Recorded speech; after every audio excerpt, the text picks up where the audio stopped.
નમસ્કાર દર્શક મિત્રો, આપ જોઈ રહ્યા છો સમ્રાટ સમાચાર। હવે જોઈએ અગત્યના સમાચાર। જ્ઞાતિનું રાજકારણ હવે ગરમાયું છે। અત્યાર સુધી સમસ્ત કોળી સમાજ ગણાતા કોળી સમાજમાં હવે બે ફાટા પડ્યા છે।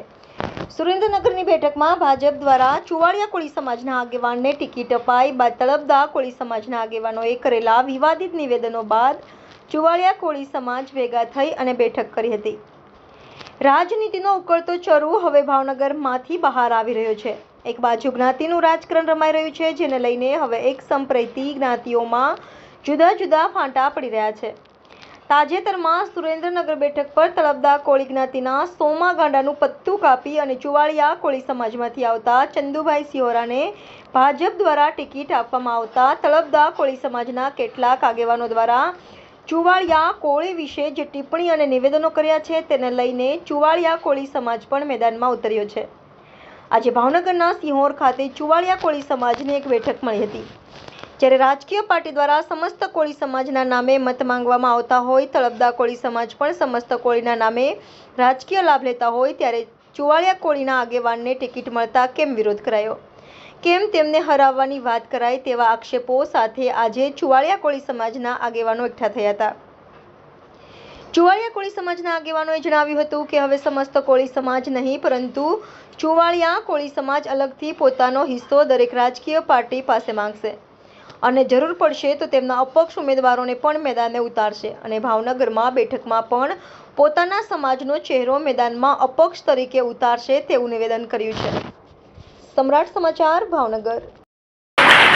અત્યાર સુધી મિત્રો તારું મારું સૈયદ અને મારું મારા બાપ ને એવું કહીને સંયુક્ત રીતે સમજતા નામે લોકોએ ચલાવ્યું છે, પણ આજે એના પેટમાં જે પાપ હતું ને એના મોઢા ઉપર આવી ગયું છે।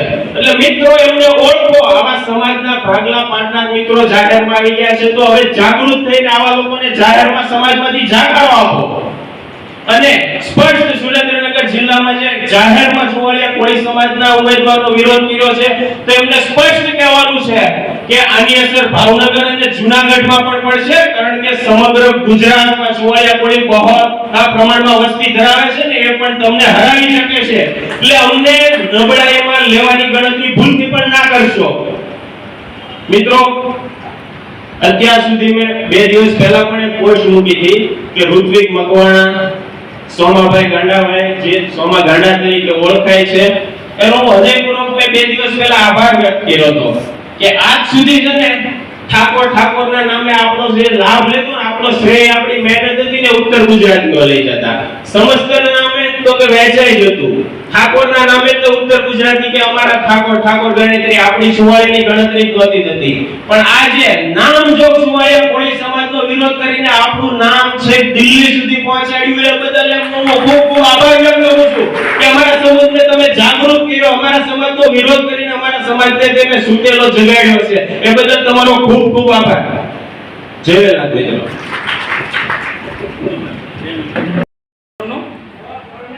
દંડ આવ્યો આ સમાજના નામ પર, સમાજનું જે હેલ્પ કરે છે ને એની એ બદલ એનો આભાર માન્યો ઉપરથી સરકારે કે 1.5 કરોડ રૂપિયા ભરો। એટલે પેલા ઘરે પૂછીને પછી એમ કહેજો કે લડવાની છે, પાછું ખેવાનું થતું નથી, જેના લેવલે આગળ વધતા રોકે છે એનો વિરોધ છે ભાઈ।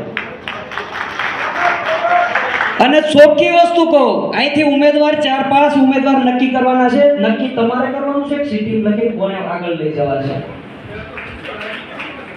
અરે ભાઈ આ રાજી પહેલા તો વસ્તુ ઈ સાબિત થાય કે આમાં તમારા કોઈ વ્યક્તિગત આપણે ફોન નથી કરવા પડે, એક મેસેજ થી બનાવ્યા નરેન્દ્રભાઈ, આમાં કોઈ વ્યક્તિગત નથી ફોન કરવા પડ્યા। આ એક WhatsApp માં ગ્રુપ બનાવ્યું ત્યારે બહુ સંખ્યા હતી કદાચ મારા અંદાજ પ્રમાણે, અને અત્યારે 900 પર મને 1000 ની આજુબાજુ સંખ્યા થઈ ગઈ, અને 2-5 દિવસ વિરોધ આવ્યો ગ્રુપમાં। કોક કહેતા હતા કે પહેલા તો ઈ बोलता था बोला बोलता था तो देर था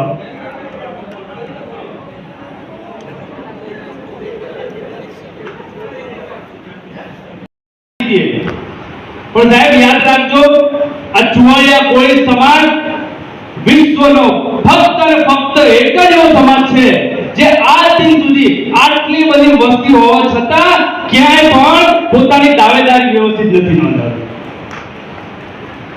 અને આજ દિન સુધી જેટલા પણ કોઈ પણ જ્ઞાતિના ઉમેદવારો હોય, દાવેદારો હોય, અમે બધાને વધાવી દીધા છે. પણ મારા કમલેશભાઈ બહુ સરસ વાત કરી કે આભાર એ સોમાભાઈ ગાંડાનો કે કદાચ એનું મગજ ગાંડું થયું હશે ને મારા સમાજનું વિરોધ થયો. પણ હવે ગાંડાને ખબર નથી કે આનું પરિણામ આપણા સમાજ કદાચ ભોગવવું પડશે. કારણ કે જુઓ અહીંયા કોઈ સમાજ એ જુદેલો જી છે એને તમે છછડી નાખો છે. હવે શિકાર થશે. હવે સમજના નામે નહીં ચાલે. હવે વિધાનસભા અને લોકસભામાં ચેરમેનના લખેલી ગાડીઓ થવી જોઈએ. હવે અલગથી ટિકિટોની માંગણી થશે અને જો ટિકિટો નહીં મળે તો અમે એમને હરાવી દઈશું. અમે ખાલી ભાવનગર અને રાજકોટ, સુરેન્દ્રનગર દરેક જગ્યાએ બહુમતી છે, પણ આજ સુધી ક્યારેય પણ દાવેદારી નથી કરી. વિચાર તો કરો, અને એક ટિકિટ મળીને આ લોકોને પેટમાં તેલ રેડાય. અને સાગરે કીધું એમ એક પણ આગેવાનો નથી આવ્યો કે આજ દિન સુધી એમને વાળ્યા હોય પાછા કે ભાઈ રહેવા દો, આપણી જ્ઞાતિ છે, સમજતો છે, હેઠા બેહો, આપણે એમને જીતાડીશું. પણ અભિયાન બે નહીં થવાનો. તમે વિડીયો જોઈ લેજો. લીમડીમાં એ લોકોએ જે બેઠક કરી છે, એક જ એ લોકોનો એજન્ડા છે કે જોએ કોઈ સમાજનો ઉમેદવાર આવવો જોઈએ. તો સાહેબ યાદ રાખજો, મારો એક જ એજન્ડા છે, ભાવનગરમાં તમને હરાવી દઈશ. ખાલી ભાવનગર જ નહીં, જ્યાં જ્યાં પણ અમારી વસ્તી હશે અને આમાં તમે ઉભા છો ને, બધે હરાવી નાખીશું. સાહેબ અમને લડતા શીખવાડ્યું. અમે અત્યાર સુધી લડ્યા, પણ હવે લડતા શીખશું. અને આવનાર સમય આપ સૌને આહ્વાન કરું છું, આજ ગામે ગામેથી આપ આવ્યા છો, આપ સૌને આહ્વાન કરું છું કે ભાવનગરમાંથી જે કોઈ ઉમેદવાર નક્કી થાય, ખાલી 50,000 વોટ લઈ આપો. વિધાનસભાની 3 ટિકિટની જવાબદારી માંગશે. સાહેબ હાલમાં લઈને ગુજરાતને ખાલી એક વખત હાથો કરો. તમે છે ત્યાં દિલ્હીથી તમારી માટે ટિકિટો લઈ આવીશું. સાહેબ મને શરમ આવે છે. નાનપણથી 16 વર્ષથી હું સમાજ સેવામાં છું. મોટા મોટા બિલ્ડર આગેવાનો જ્યારે સાહેબ ટિકિટની માંગણી કરતા હોય ને, ત્યારે આપણે ક્યારેક શરમ આવે. પણ મને સાગર જેવા યુવાનો જોયા એટલે હવે મને અંદરથી ખુશી થાય છે કે સાહેબ હવે કદાચ ટિકિટ માંગવાની જરૂર નહીં પડે. આ લોકસભામાં બતાવી દો, આવનાર સમયમાં આમાંથી ટિકિટ તમને આપવા આવશે.